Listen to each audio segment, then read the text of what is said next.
Bedford, Indiana. David Norris grew up here, dreaming of being a basketball star. But his parents and their devotion to the strict guidelines of the Mormon Church got in his way. The biggest thing for me was that I couldn't play basketball on Sunday because I mean, basketball was my life. And what that meant is that I couldn't be on the all-star team. But David's issues went much deeper. The problem it wasn't with the Mormon Church, it was really with me. And it wasn't that the rules and the structure and all that was bad for me. I just didn't like that. I didn't want to be told what to do, when to do it, and how to do it. I felt like I was being forced or driven to have to adhere to certain regulations or certain standards that I hadn't chosen for myself to live by. As David got older, he became angry. He was trapped in a world he hated. And it grew into just outer rebellion. So there was such an emptiness and such a void in my life that I began to turn to things that I thought would make me look cool to other people and help me to fit in with certain other crowds. He turned to pot and cocaine, and that soon led to meth. It is a mental, emotional, physical, and spiritual war with meth addiction. And I was literally losing my mind. I was in a war.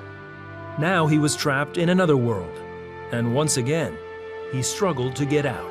Most addicts would just rather stay sick and addicted than they would go through the sickness of getting clean. And that was me, and it just digressed. The more you used, the more you had to have. That cycle of addiction continued for 10 years. Even as he was destroying his life, he felt God's unrelenting pursuit.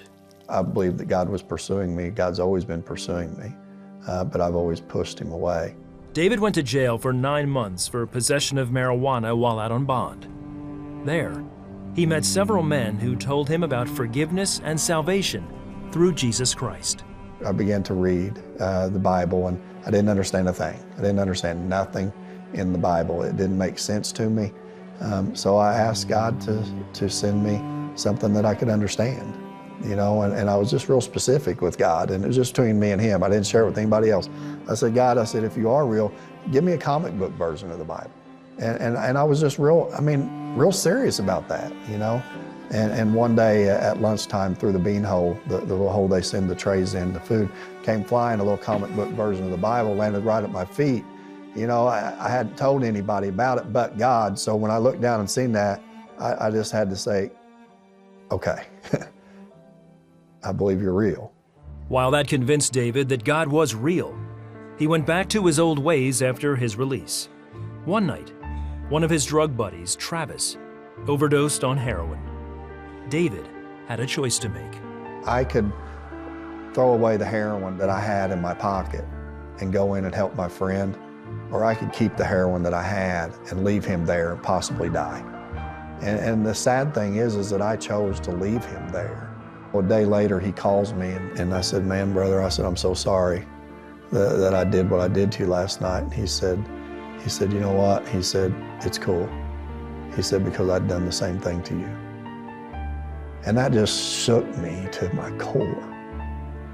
Because not only had I become like that everybody in that culture was the same way. We all only thought of ourselves, and we all only cared about ourselves. And at that moment, that just moved something in me that I said to Travis, I said, you know what? He asked me, the next question was, do you need any dope? I said, no, Travis, I'm done.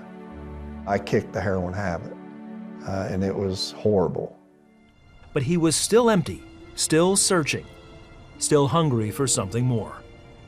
4 months later, he decided once again to pick up a Bible. Something came up behind me and just kind of wrapped its arms around me and just consumed me.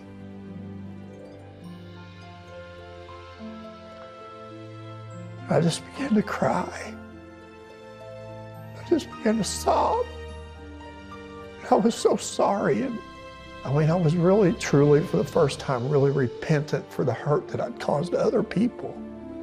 It wasn't, God, I'm sorry that my life's a mess. It was, God, I'm sorry that everybody around me's life's a mess because of me.